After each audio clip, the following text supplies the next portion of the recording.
오늘 이 영상만 시청하셔도 태아보험은 제대로 준비하실 수 있을 겁니다. 태아보험 절대로 과하게 가입하실 필요 없습니다. 정말 중요한 필수 특약들은 최대한도로 탄탄하게 구성을 하고, 그 외에 가성비 좋은 특약들은 구성을 해도 출생 후 기준 월 보험료는 29,580원이면 충분합니다. 부모님들의 우리 아이를 위한 마음은 충분히 이해를 하지만 진짜로 29,580원이면 충분합니다. 그럼 어떻게 구성을 해야 월 보험료 29,580원으로 가성비 있게 준비가 가능한지 설계안을 공개하도록 하겠습니다.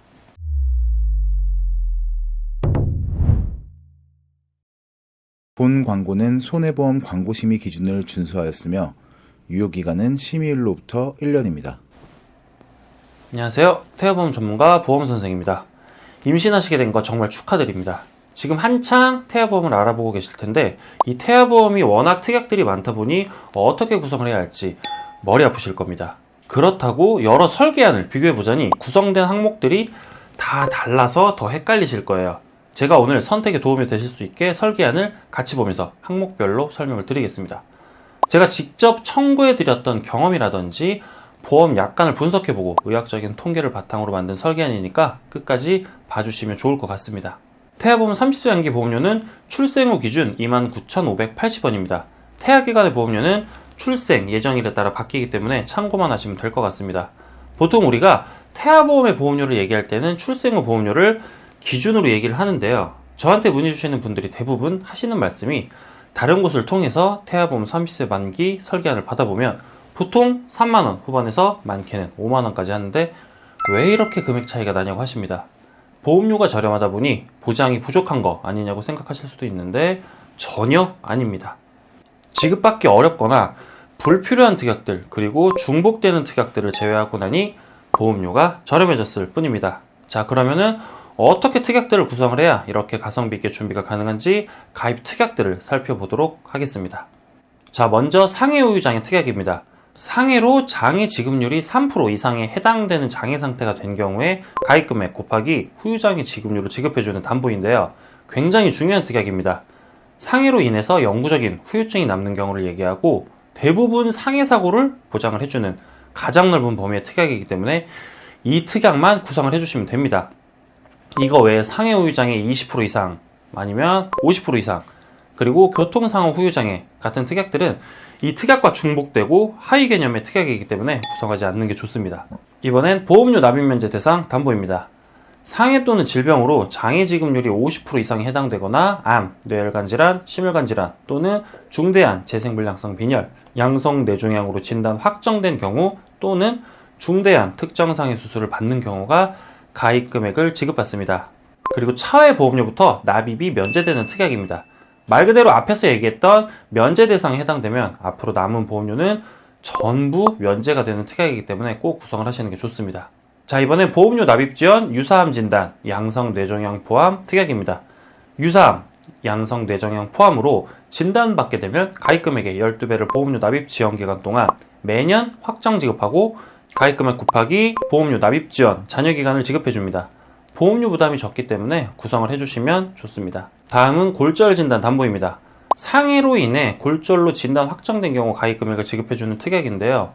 워낙 아이들이 어릴 때는 성인에 비해 많이 걷고 뛰다 보니 골절에 대한 위험도가 높을 수 있습니다. 그래서 꼭 구성을 해주시는 게 좋고, 해당 특약은 치아가 부러지는 경우에도 보장을 받을 수 있습니다. 보험료적으로 여유가 되신다면 치아 파절은 제외되는 골절 진단비도 추가해서 보장 금액을 50만원으로 맞추시는 것도 나쁘지 않다고 생각을 합니다. 자, 다음은 화상 진단 담보입니다. 심재성 2도 이상의 화상으로 진단 확정된 경우에 가입 금액을 지급해주는 특약입니다. 태아보험인 만큼 아무래도 어릴 때 발생할 수 있는 리스크를 고려하지 않을 수가 없기 때문에 꼭 구성을 해주시는 게 좋습니다.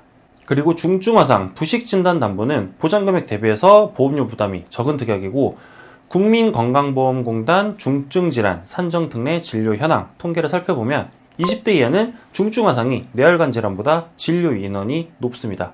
확률이 적다고는 볼 수 없기 때문에 이렇게 구성을 해주시는 게 좋다고 생각을 합니다. 상해 입원일당 1에서 180일 담보입니다. 상해로 1일 이상 입원하여 치료를 받는 경우 입원 1일당 가입 금액을 지급해주는 특약입니다.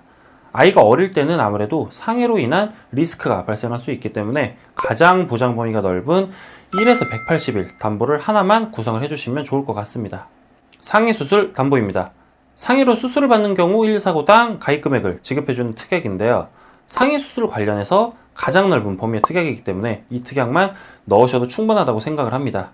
골절이나 화상도 상해에 해당되기 때문에 추가로 골절 수술비나 화상 수술비 같은 중복되면서 하위 개념의 특약들은 구성하실 필요는 없다고 생각을 합니다. 그리고 여기서 추가로 상해 1에서 5종 수술비를 여쭤보시는 분들이 계시는데 제 경험상 상해로 큰 수술을 받는 경우는 대다수가 교통사고일 겁니다. 교통사고로 수술을 받게 되면 상대방 자동차 보험에서 치료비를 보상해 주기 때문에 상해 종수술비가 없다고 해서 나에게 큰 리스크가 발생하지는 않을 거라고 생각됩니다. 물론 보험에는 정답이 없기 때문에 무조건 필요할 것 같다라고 판단이 되시면 구성을 하시는 게 좋습니다.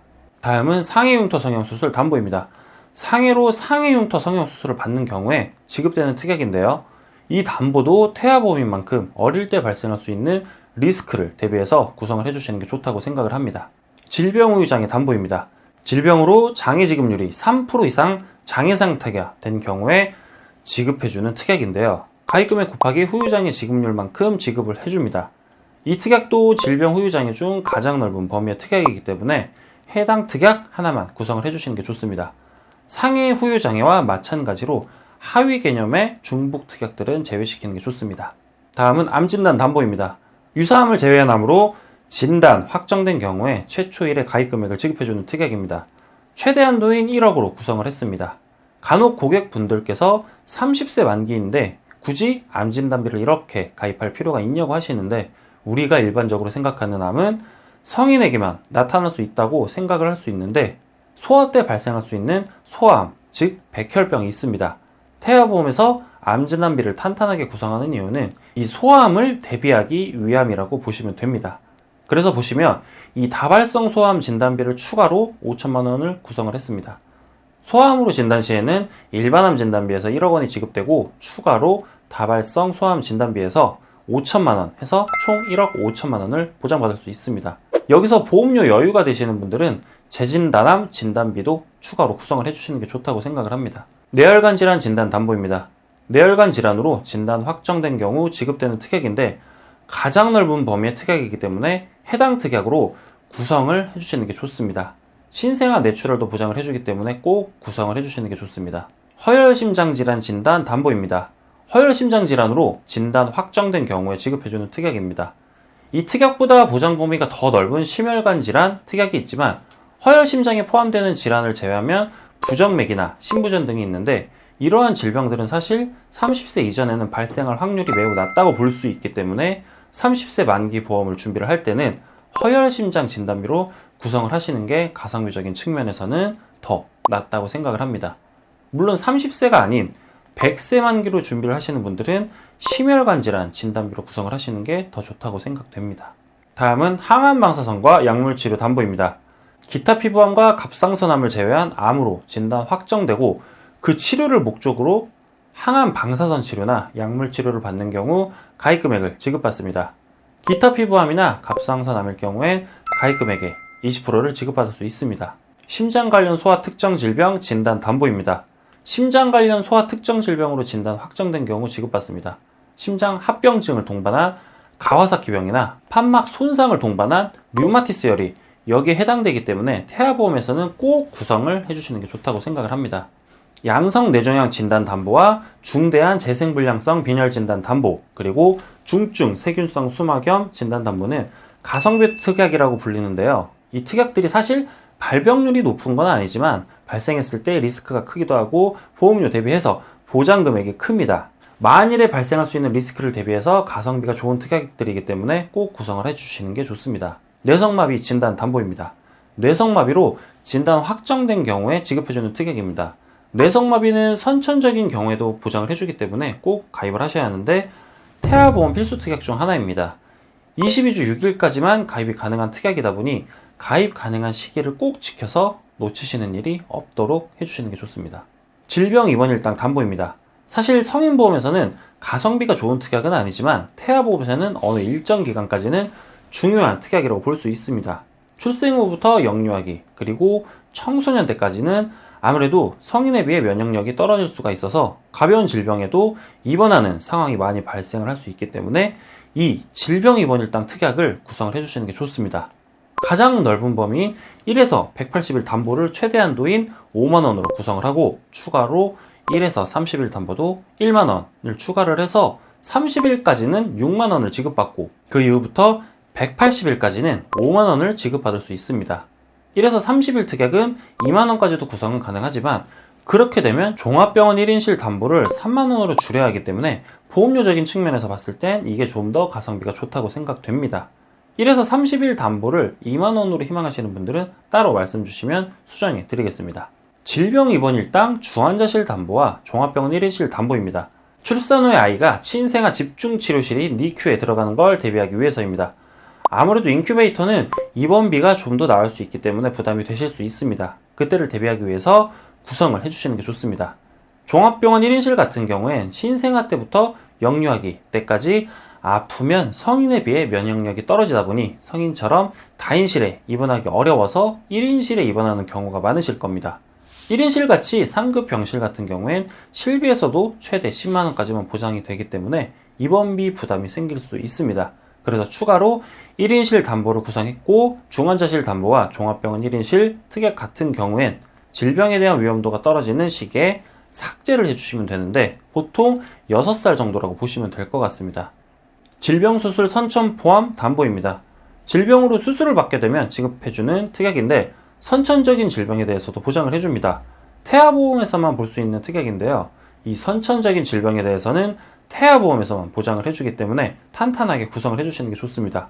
질병수술 관련해서 가장 넓은 범위의 특약이기 때문에 최대한도로 구성해 주시는 게 좋습니다. 질병 1에서 6종 수술비입니다. 보통 종수술비라고 얘기를 많이 하는데요. 보험을 조금이라도 알아보셨던 분들이라면 이 6종 수술비가 굉장히 생소하실 겁니다. 이것도 태아보험에서만 볼 수 있는 특약인데요. 우리가 흔히 알고 있는 1에서 5종 수술비에 다발성 선천 이상 수술 담보가 6종에 합쳐진 특약이라고 보시면 이해하기 좀 편하실 겁니다. 어렵고 큰 수술일 경우엔 5종에 더 가까워진다고 볼 수 있는데 5종에 해당될 경우엔 1천만원을 지급받고 6종에 해당되는 다발성 선천 이상으로 수술을 받게 되면 30만원을 지급받을 수 있습니다.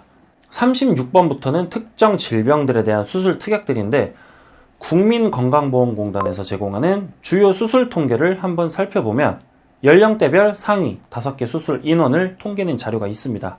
2021년 한 해 연령대별로 가장 많이 한 수술을 볼 수 있는데요. 9세 이하를 살펴보면 가장 많이 하는 수술이 서해 및 대퇴 허니아 수술입니다. 이 수술은 언제 받는 수술이냐면 바로 사타구니 탈장일 경우에 받는 수술입니다. 서해부 탈장이라고도 얘기하는데 사타구니나 음낭 쪽으로 장이 튀어나오는 질환입니다. 9세 이하 어린이들이 가장 많이 받는 수술은 이 사타구니 탈장 수술인데요. 가장 많이 받는 수술이다 보니까 보장을 탄탄하게 구성하는 게 좋겠죠. 그럼 어떤 특약들에서 보장이 될까요? 바로 자녀 10대 질병 수술 담보와 소아탈장 수술 담보에서 보장을 해줍니다. 자, 이번에는 세 번째로 많이 하는 수술을 살펴보면 충수절제술인데요. 맹장 수술이라고도 알고 계시는 분들이 많으실 겁니다. 이 수술은 충수염 수술 담보에서 보장을 받으실 수 있습니다. 그리고 네 번째로 많이 하는 수술을 보면 심장 수술입니다. 이 심장 수술을 대비해서 어린이 개용 심장 수술 담보 그리고 어린이 심장 시술 담보를 구성을 했습니다. 마지막으로 5번째는 순혈 및 구개열 수술입니다. 얼굴에서 흔하게 발생하는 선천성 기형의 일종인데요. 입술이나 잇몸, 입천장이 양쪽으로 갈라지는 질병이라고 보시면 됩니다. 선천적인 질병에 해당되기 때문에 특정 선천 이상 수술 담보에서 보장받을 수 있습니다. 물론 지금까지 말씀드렸던 수술들은 전부 질병 수술 선천 포함 담보에서 보장이 됩니다. 질병 1에서 5종에 해당되면 추가로 지급되고요.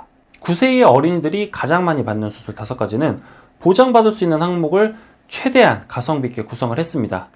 제가 처음에 중복되는 것들은 다 빼는 게 좋다고 말씀드렸지만 그래도 가장 많이 하는 수술 5가지는 좀 중복해서 보장받을 수 있게 탄탄하게 구성을 하는 게 낫지 않을까 하는 생각을 합니다. 그 외에 조혈모 세포이식 수술 담보나 모야모야병 개두 수술 담보, 인공와우 이식 수술 담보나 5대 장기 이식 수술 담보, 그리고 각막 이식 수술 담보 같은 경우에 보험료 대비해서 보장 금액이 커서 구성하시면 좋은 가성비 특약들입니다. 이번엔 장애출생담보입니다. 이 특약은 필수 태아 특약인데요. 장애를 갖고 태어나게 된 경우 지급해주는 특약인데 사경이나 다지증 같은 경우엔 재기준 청구율이 높습니다. 그리고 심한 장애에 해당되는 뇌성마비나 다운 증후군을 보상해주기 때문에 이 특약은 꼭 구성을 해주시는 게 좋습니다. 저체중아 입원 일당과 신생아 질병 입원 일당입니다.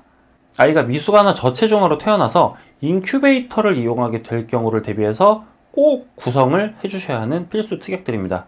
신생아 질병 입원 일당 같은 경우엔 인큐베이터가 아니더라도 출생 후 1년 내에는 입원 시 보장되기 때문에 꼭 구성해 주시기 바랍니다. 이 세 가지 필수 특약들은 22주 6일까지만 가입이 가능하기 때문에 꼭 가입 가능한 시기에 구성을 해주시는 게 좋습니다. 마지막으로 일상생활 배상 책임 특약입니다. 일배책이라고 줄여서 많이 얘기하는데요. 워낙 유명한 특약이다 보니 많은 분들이 잘 아시겠지만 모르시는 분들을 위해서 간략하게 설명을 드리면 일상생활 중에 상대방의 신체나 물건에 피해를 입히게 되면 배상을 해줘야 하는데 그 배상에 대한 책임을 1억 원 한도 내에서 실손 보장해주는 특약입니다. 대물 같은 경우엔 자기부담금을 제외하고 보상을 해주는데 보통 20만 원으로 설정을 합니다.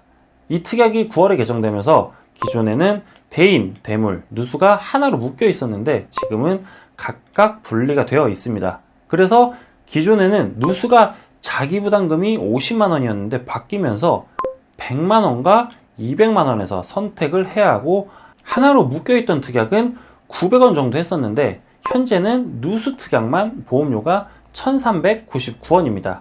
대인, 대물, 누수를 다 합치면 총 2293원입니다. 9월 개정 전과 비교해보면 보험료는 인상되고 누수는 자기부담금이 올라갔네요. 누가 봐도 전보다 조건이 안 좋아졌죠? 그래서 저는 30세 만기를 선택하신 분들이라면 누수를 제외하고 가입하시는 걸 추천드립니다. 먼저 첫 번째로 아버님과 어머님 보험에 일배책이 구성되어 있으실 확률이 높고, 두 번째는 현재 거주하고 있는 집이 자가일 경우에는 누수 특약을 이용할 수 있는데 전세나 월세일 경우엔 임대인이 해결해 주니까 사실상 필요가 없습니다. 만약에 집이 자가인데 아버님, 어머님이 일배책이 없으시다면 운전자 보험이나 주택화재보험에 일배책을 추가하셔도 되기 때문에 여러 가지를 고려했을 때 누수를 제외하고 가입하시는 게 가성비가 좋다고 생각됩니다. 태아보험 30세 만기 설계안을 처음부터 끝까지 쭉 같이 살펴봤는데요. 어떠셨나요? 보험 약관과 통계 자료를 분석을 하고 청구 경험들까지 추가해서 꼼꼼하게 만든 설계안입니다. 6년 전에 제 딸 태아보험은 이거보다 많이 비싸게 가입을 했었습니다. 그때는 제가 이렇게까지 분석을 하지 않아서 그랬습니다. 물론 지금은 특약 삭제를 많이 한 상태고요. 만약에 다시 아이를 갖게 된다면 저는 오늘 소개해드린 이 설계안 그대로 가입을 할 겁니다. 그만큼 정말 심혈을 기울여서 구성을 했습니다. 내 아이 태아보험을 준비하는 심정으로 설계를 했으니까 궁금하신 분들이나 설계가 필요하시면 언제든지 편하게 말씀 주세요. 그럼 감사합니다.